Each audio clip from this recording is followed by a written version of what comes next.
मरकुस रचित सुसमाचार। आइए हम अपनी बाइबल में मरकुस रचित सुसमाचार को खोलें।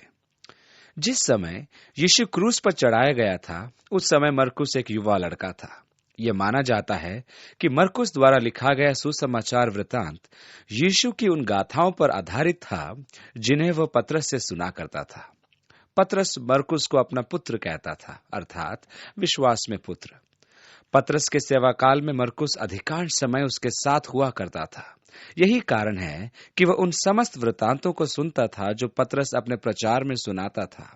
इस प्रकार मरकुस के सुसमाचार वृतांत में मरकुस के कलम द्वारा लिखे गए यीशु के विषय पतरस के व्याख्यानों का संकलन पाया जाता है।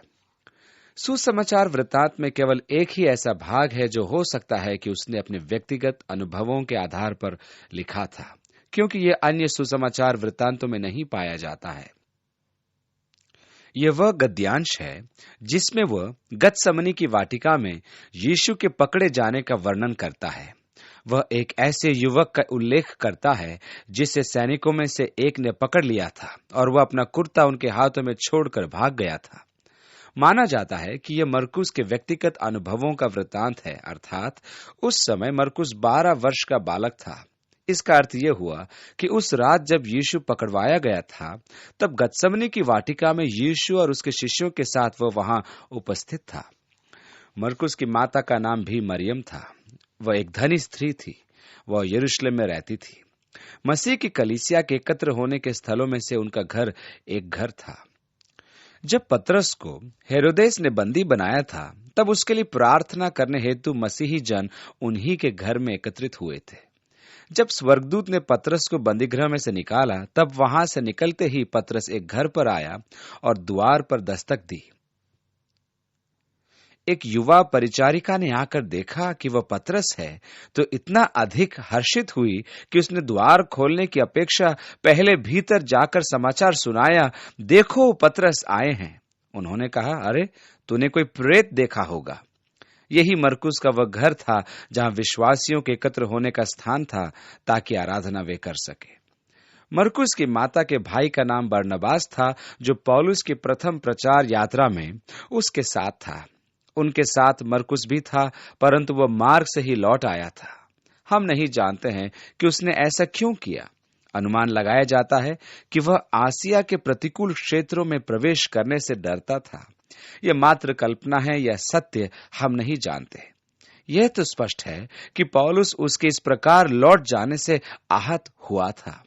जब पौलुस और बरनबास द्वितीय प्रचार यात्रा पर निकल रहे थे, तो बरनबास अपने भांजे मरकुस को अपने साथ रखना चाहता था। इसलिए पौलुस ने विरोध प्रकट किया, क्योंकि उसने प्रथम यात्रा में उनका साथ छोड़ दिया था। मतभेद इतना बढ़ गया था कि बरनबास मरकुस को लेकर कुप्रुस द्वीप चला गया और पौलुस सिलवानुस को लेकर आसिया गया था। परंतु पौलुस और मरकुस में यह अंतर शीघ्र समाप्त हो गया था। पौलुस उसका उल्लेख करता है कि वह रोम में उसके साथ था और सेवा टहल करता था। यह संभव है कि मरकुस ने अपना सुसमाचार वृतांत उसी समय लिखा जब वह पौलुस के साथ रोम में था। इस सुसमाचार की गिनती उन लिखित सुसमाचारों में की जाती है जो सबके पहले के हैं, और यह सुसमाचार सन 63 से पहले लिखा गया था। ऐसा माना जाता है कि पौलुस के साथ रोम में प्रवास करने के कारण उसने रोम के मसीही विश्वासियों के लिए यह वृतांत लिखा था। चूंकि वह प्रत्येक यहूदी प्रथा का सविस्तार वर्णन करता है, जिसकी आवश्यकता यहूदी लोगों को नहीं थी, और उससे निष्कर्ष यही निकलता है कि उसने रोम के मसीही विश्वासियों के लिए यह वृतांत लिखा था। चूंकि वह घटनाओं का संक्षेप में वर्णन करता है, वह अधिक विस्तार में नहीं लिखता। इससे वह अधिक से अधिक विषयों का वृतांत प्रस्तुत कर पाया है। हम पौलुस के पत्र में यह भी पढ़ते हैं कि पौलुस संदेश भेज रहा है कि उसका सामान मरकुस के हाथों भिजवा दिया जाए, क्योंकि उसने कहा मरकुस उसके लिए सहायता तथा सांत्वना का महान कारण रहा था। इस प्रकार हमारे पास मरकुस का सुसमाचार वृतांत है। हमारी बाइबल में 3 बार आरंभ में शब्द का प्रयोग हुआ है। यूहन्ना के सुसमाचार वृतांत में आदि में वचन था। उत्पत्ति 1:1 में आदि में परमेश्वर ने आकाश और पृथ्वी की रचना की। और अब मरकुस का वृतांत है। पहली आयत, परमेश्वर के पुत्र यीशु के सुसमाचार का प्रारंभ। मरकुस यीशु के जन्म के विषय में कुछ नहीं लिखता है। यह कार्य उसने मत्ती और लूका के लिए छोड़ दिया था। वह सीधे ही यूहन्ना के बपतिस्मे से आरंभ करता है। चूंकि यीशु के सुसमाचार का आरंभ यहां से है, इसलिए वह यीशु के पूर्व के जीवन का विवरण नहीं देता है। वह सीधे उसके कार्यों से आरंभ करता है। इसलिए वह लिखता है, यीशु मसीह के सुसमाचार का आरंभ। पौलुस की संगति में रहते हुए संभव है कि वह पौलुस के रोम आने से पूर्व रोमियो की कलीसिया को लिखी गई पौलुस की उस उद्घोषणा पर विचार कर रहा हो, जो इस प्रकार है, मैं मसीह के सुसमाचार से लजाता नहीं, वह उद्धार के निमित्त परमेश्वर का सामर्थ है। यूहन्ना के रचित सुसमाचार के अध्ययन में हम देखेंगे कि वह कितनी बार मरकुस के सुसमाचार वृतांत से संदर्भ देता है। वह अनेक स्थानों पर यीशु को इस सुसमाचार वृतांत से उदाहरण देते हुए संदर्भित करता है। मरकुस का कुल नाम यूहन्ना था, इसलिए उसे यूहन्ना मरकुस भी कहते हैं। वह यीशु का परिचय दास के रूप में देता है। मत्ती यीशु का परिचय राजा के रूप में देता है, जो यहूदा के गोत्र का शेर भी है। लूका उसका परिचय मनुष्य के पुत्र के रूप में देता है और यूहन्ना में यीशु को परमेश्वर के पुत्र के रूप में प्रस्तुत किया गया है। हम विभिन्न सुसमाचार वृतांतों में देखते हैं कि यीशु के जीवन की ये विभिन्न पक्ष एवं रूप हैं। दूसरी आयत में ऐसा लिखा है, जैसा यशाया भविष्यद्वक्ता की पुस्तक में लिखा है।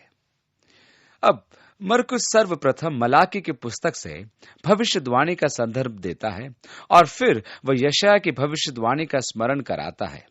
देखो, मैं अपने दूत को तेरे आगे भेजता हूं, जो तेरे लिए मार्ग सुधारेगा। यह यूहन्ना बपतिस्मा देने वाले के विषय में भविष्यवाणी है। वह यीशु का अग्रगामी था। यह मलाकी की पुस्तक का संदर्भ है और यहीं से मरकुस अपना वृतांत आरंभ करता है। तीसरी आयत, जंगल में एक पुकारने वाले का शब्द सुनाई दे रहा है कि प्रभु का मार्ग तैयार करो और उसकी सड़कें सीधी करो। यूहन्ना आया जो जंगल में बपतिस्मा देता और पापों की क्षमा के लिए मन फिराव के बपतिस्मे का प्रचार करता था, और सारे यहूदिया देश के और यरूशलेम के सब रहने वाले निकलकर उसके पास गए और अपने पापों को मानकर यरदन नदी में उससे बपतिस्मा लिया।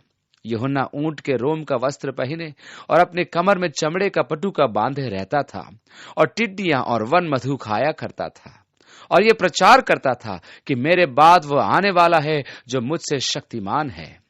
मैं इस योग्य नहीं कि झुककर उसके जूतों का बंध खोलूं। मैंने तो तुम्हें पानी से बपतिस्मा दिया है, पर वह तुम्हें पवित्र आत्मा से बपतिस्मा देगा। यहां मरकुस यूहन्ना के विषय संक्षेप में यीशु के सेवा कार्यों का पुराने नियम से संदर्भ प्रस्तुत करता है। नवी आयत में, उन दिनों में यीशु ने गलील के नासरत से आकर यरदन में यूहन्ना से बपतिस्मा लिया, और जब वो पानी से निकलकर ऊपर आया तो तुरंत उसने आकाश को खुलते और आत्मा को कबूतर की नाई अपने ऊपर उतरते देखा, और ये भविष्यवाणी हुई कि तू मेरा प्रिय पुत्र है, तुझसे मैं अति प्रसन्न हूं। यहां त्रिएक परमेश्वर के तीनों रूपों का उल्लेख किया गया है। पुत्र का पानी से बाहर निकलना, आत्मा का कबूतर की नाई उतरना, और पिता परमेश्वर की आकाशवाणी, तू मेरा प्रिय पुत्र है, तुझसे मैं प्रसन्न हूं। अब वह बपतिस्मे के बाद की घटना का वर्णन करता है। 12वीं आयत में, तब आत्मा ने तुरंत उसको जंगल की ओर भेजा, और जंगल में 40 दिन तक शैतान ने उसकी परीक्षा की, और वह वन पशुओं के साथ रहा और स्वर्गदूत उसकी सेवा करते रहे। यूहन्ना यीशु की परीक्षा को अन्य सुसमाचार लेखकों मत्ती और लूका के लिए छोड़ देता है। वह परीक्षा के विषय में अधिक जानकारी नहीं देता, परंतु 14वीं आयत में वो आगे लिखता है, यूहन्ना के पकड़वाए जाने के बाद। देखिए वह कितना संक्षिप्त विवरण दे रहा है। आगे कहता है, यीशु ने गलील में आकर परमेश्वर के राज्य का सुसमाचार प्रचार किया और कहा, समय पूरा हुआ और परमेश्वर का राज्य निकट आ गया है। मन फिराओ और सुसमाचार पर विश्वास करो। शुभ संदेश पर विश्वास करना। 16वीं आयत से आगे, गलील की झील के किनारे जाते हुए उसने शमौन और उसके भाई अंद्रियास को झील में जाल डालते देखा, क्योंकि वे मछुए थे, और यीशु ने उनसे कहा, मेरे पीछे चले आओ, मैं तुमको मनुष्यों के मछुए बनाऊंगा। वे तुरंत जालों को छोड़कर उसके पीछे हो लिए, और कुछ आगे बढ़कर उसने जब्दी के पुत्र याकूब और उसके भाई यूहन्ना को नाव पर जालों को सुधारते देखा। उसने तुरंत उन्हें बुलाया, और वे अपने पिता जब्दी को मजदूरों के साथ नाव पर छोड़कर उसके पीछे चले गए। इस वृतांत को पढ़कर ऐसा प्रतीत होता है कि गलील झील के तट पर विचरण करते हुए यीशु ने अचानक ही पतरस और उसके भाई अंद्रियास को देखा और कहा, मेरे पीछे चले आओ, मैं तुमको मनुष्यों के मछुए बनाऊंगा। और वे तुरंत अपने जाल ज्यों के त्यों छोड़कर उसके साथ हो लिए। हुआ तो ऐसा ही था, परंतु यह पहला अवसर नहीं था कि उन्होंने यीशु से साक्षात्कार किया था। यहां से मरकुस का मुख्य विषय है शिष्यों का आह्वान। यूहन्ना के सुसमाचार के अनुसार अंद्रियास यीशु से भेंट कर चुका था। स्मरण कीजिए कि वह अपने भाई पतरस के पास जाकर कहता है, हमें मसीह मिल गया है। अर्थात उन्होंने उसके द्वारा किए गए चमत्कार देखे थे। कहने का अर्थ यह है कि वे ये जानते थे। इस समय यीशु उन्हें शिष्यता के संपूर्ण समर्पण में आने के लिए कह रहा है। वे यीशु को जानते थे, इसलिए तुरंत उसके साथ हो लिए। याकूब और यूहन्ना बड़े व्यापारी थे, उनके पास अपने कर्मचारी थे। वे अपने पिता को उनके साथ छोड़कर यीशु के साथ आ गए। 21वीं आयत में आगे, और वे कफरनहूम में आए, और वह तुरंत सब्त के दिन सभा के घर में जाकर उपदेश करने लगा। और लोग उसके उपदेश से चकित हुए, क्योंकि वह उन्हें शास्त्रियों की नाई नहीं परंतु अधिकारी की नाई उपदेश देता था। जब शास्त्री शिक्षा देते थे तो वे सदैव किसी महान विचारक जैसे रबी हलेल का संदर्भ देते हुए अपने विचारों को व्यक्त करते थे। रबी हलेल ऐसा कहते थे या वैसा कहते थे इत्यादि। वे कभी सीधा नहीं कहते थे कि परमेश्वर यह कहता है। वे सदैव अन्य रबियों का संदर्भ दिया करते थे। परंतु यीशु अपने ही अधिकार से शिक्षा देता था। जैसा कि पहाड़ी उपदेश में यीशु ने कहा कि उन्होंने कहा, परंतु मैं तुमसे कहता हूं। उन्होंने ऐसे उपदेश कभी नहीं सुने थे। इस प्रकार की उपदेश शैली वहां के लोगों के लिए एक नई प्रकार की शैली थी। 23वीं आयत में आगे लिखा है, और उसी समय उनके सभा के घर में एक मनुष्य था जिसमें एक अशुद्ध आत्मा थी। उसने चिल्लाकर कहा, हे यीशु नासरी, हमें तुझसे क्या काम? क्या तू हमें नाश करने आया है? मैं तुझे जानता हूं, तू कौन है, परमेश्वर का पवित्र जान। याकूब ने अपने पत्र में लिखा है कि केवल यह मानना कि मसीह परमेश्वर का पुत्र है उद्धार का मार्ग नहीं, क्योंकि दुष्ट आत्माएं भी परमेश्वर के नाम में विश्वास रखकर थरथराती हैं। केवल विश्वास करना यह सिद्ध करता है कि मनुष्य मूर्ख नहीं है, क्योंकि वचन के अनुसार मूर्ख ही मन में कहता है कि परमेश्वर नहीं है। उद्धार का अर्थ है विश्वास, और मन परिवर्तन का अर्थ है मसीह यीशु के साथ संबंध रखना, जिसके द्वारा परिवर्तन आया है। जो कोई ऐसा विश्वास लाएगा वह नाश नहीं होगा परंतु अनंत जीवन पाएगा। 25वीं आयत में यीशु ने उसे डांट कर कहा, चुप रह और उसमें से निकल जा। यीशु ने दुष्ट आत्मा को अधिकार से आज्ञा दी। 26वीं आयत में तब अशुद्ध आत्मा उसको मरोड़कर और बड़े शब्द से चिल्लाकर उसमें से निकल गई। मरकुस अपने सुसमाचार में दुष्ट आत्मा निकालने की घटनाओं के अनेक विवरण देता है। वह इन अशुद्ध आत्माओं पर यीशु के अधिकार को स्पष्ट करना चाहता है। 5वें अध्याय में हम इसका विस्तृत विवरण देखेंगे। 27वीं आयत में आगे लिखा है, इस पर सब लोग आश्चर्य करते हुए आपस में वाद विवाद करने लगे कि यह क्या बात है, यह तो कोई नया उपदेश है। वह अधिकार के साथ अशुद्ध आत्माओं को भी आज्ञा देता है और वे उसकी आज्ञा मानती हैं। सो उसका नाम तुरंत गलील के आसपास के सारे देश में हर जगह फैल गया। तुरंत ही गलील क्षेत्र में यीशु के कार्यों और उपदेशों का समाचार फैल गया। 29वीं आयत में आगे, इसके बाद वह तुरंत आराधनालय में से निकलकर याकूब और यूहन्ना के साथ शमौन और अंद्रियास के घर आया। अर्थात शमौन और अंद्रियास का घर कफरनहूम में था। 30वीं आयत में आगे, और शमौन की सास ज्वर से पीड़ित थी और उन्होंने तुरंत उसके विषय में उससे कहा। तब उसने पास जाकर उसका हाथ पकड़ के उसे उठाया और उसका ज्वर उस पर से उतर गया और वह उनकी सेवा टहल करने लगी, अर्थात उसके लिए खाना तैयार किया। संध्या के समय जब सूर्य डूब गया तो लोग सब बीमारों को और उन्हें जिनमें दुष्ट आत्माएं थी उसके पास लाए। याद रखिए कि शैतान तो एक ही है, परंतु दुष्ट आत्माएं अनेक हैं। 33वीं आयत में, और सारा नगर द्वार पर इकट्ठा हुआ और उसने बहुतों को जो नाना प्रकार की बीमारियों से दुखी थे चंगा किया और बहुत सी दुष्ट आत्माओं को निकाला और दुष्ट आत्माओं को बोलने न दिया, क्योंकि वे उसे पहचानती थी। मसीह यीशु के सेवा कार्य के प्रारंभ का एक व्यस्त दिन, जिसका आरंभ उसने दुष्ट आत्मा निकालने से किया। लिखा है, सारा नगर बहुतों को जो बीमार थे उसके पास लाए ताकि वे भी चंगाई पाएं।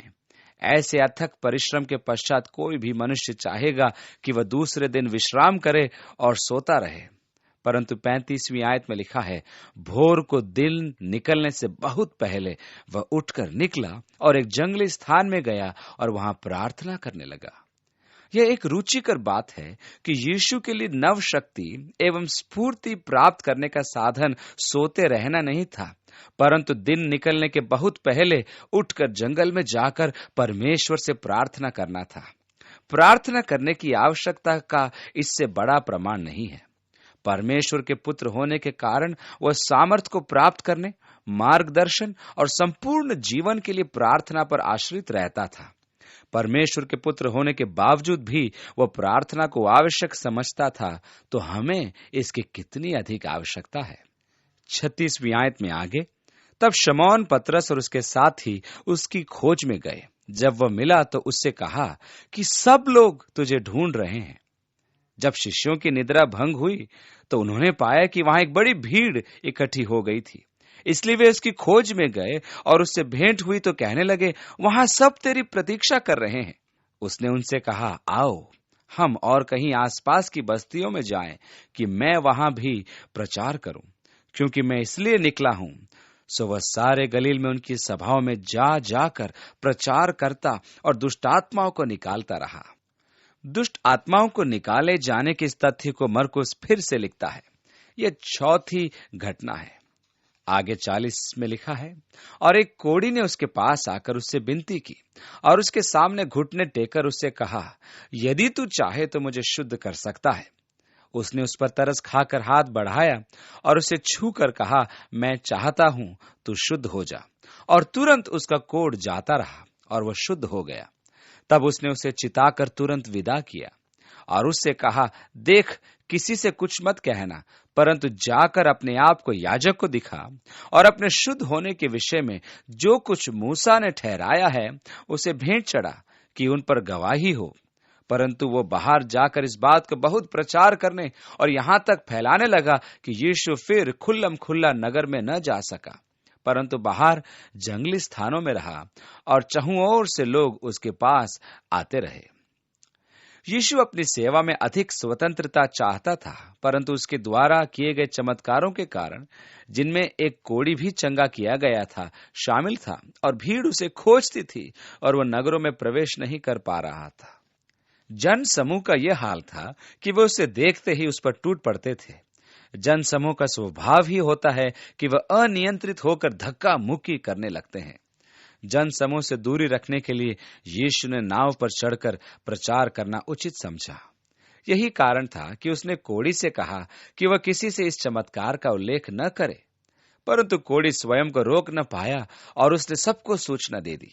जब परमेश्वर कार्य करता है तो आनंद की सीमा नहीं रहती और चुप रहना कठिन हो जाता है। रोचक विषय तो यह है कि यीशु ने यह नहीं कहा कि देखो मैं तुम्हें गवाही देना सिखाता हूं। यह एक छोटी सी पुस्तक है, इसमें 4 नियम हैं और इस नियम को लेकर दूसरे लोगों को सिखाओ। यीशु ने ऐसा नहीं कहा, परंतु ध्यान दीजिए कि जब परमेश्वर आपके जीवन में अद्भुत कार्य करता है तो गवाही अपने आप ही मुंह से निकलती है, एक स्वाभाविक प्रक्रिया के रूप में।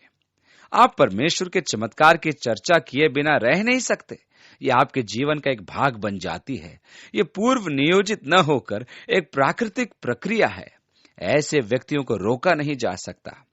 उस कोढ़ी के विषय एक रोचक बात यह है कि सर्वप्रथम उसने कहा, यदि तू चाहे। क्या प्रभु हमें चंगा करना चाहता है?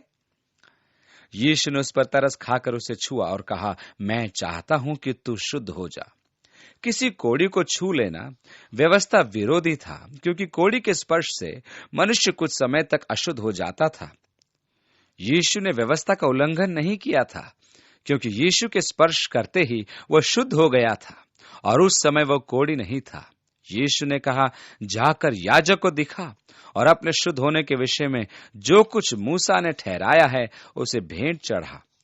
छोटा सा तो संस्कार है, उसे पूरा कर।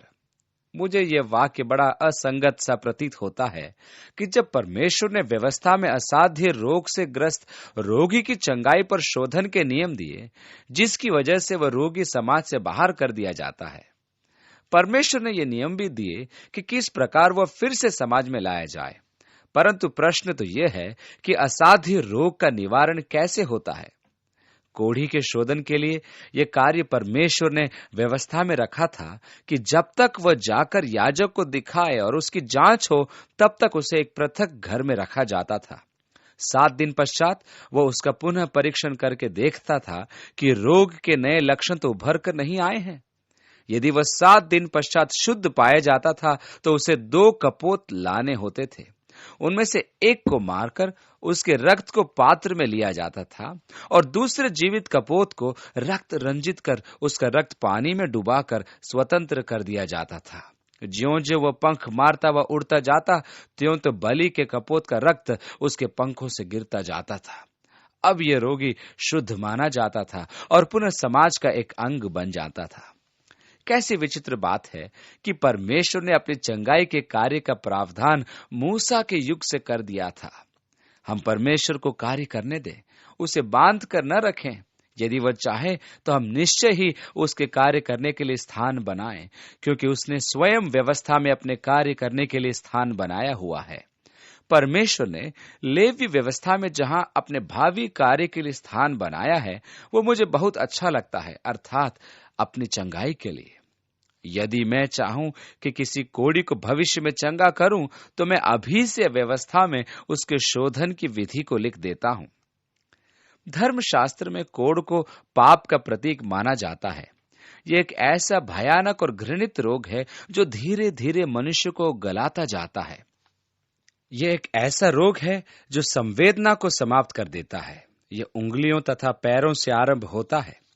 संवेदनहीन हो जाने के कारण सोते समय जब चूहे पैरों को खाते हैं तो रोगी को आभास एवं कष्ट नहीं होता, क्योंकि उसकी तंत्रिकाएं रोग के कारण नष्ट हो चुकी होती हैं। इस प्रकार रोगी का शरीर विकृत हो जाता है। यदि वे गर्म वस्तु को पकड़ते हैं तो उनको गर्मी का आभास नहीं होता और जल जाने के कारण उनकी उंगलियां सड़ जाती हैं। आमतौर पर कहा जाता है कि रोग के कारण शरीर गलता जाता है, परंतु सत्य तो यह है कि संवेदनहीन होने के कारण उनका शरीर नष्ट होता जाता है। पाप का यही प्रभाव होता है, वह मनुष्य को चेतना शून्य बना देता है। उसकी संवेदना समाप्त हो जाती है और आप धीरे धीरे नाश होते जाते हैं। यह एक असाध्य अवस्था है जब तक कि परमेश्वर कार्य न करे। यीशु ने कहा, मैं चाहता हूं कि तू शुद्ध हो जा और जाकर अपने आप को याजक को दिखा।